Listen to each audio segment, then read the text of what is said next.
Chief Executive of China's Hong Kong Special Administrative Region, HKSAR, Carrie Lam said Tuesday that the HKSAR government supports the inclusion of the anti-foreign sanctions law in Annex 3 to the HKSAR Basic Law. Lam said at a press briefing that she also endorses the law's implementation in Hong Kong through local legislation, and she has submitted suggestions to the central authorities.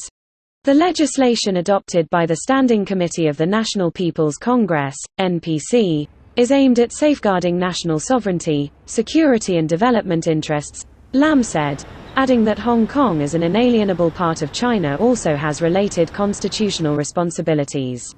The national law can be listed in Annex 3 to the HKSAR Basic Law and be applied in Hong Kong, according to Article 18 of the HKSAR Basic Law, Lam said.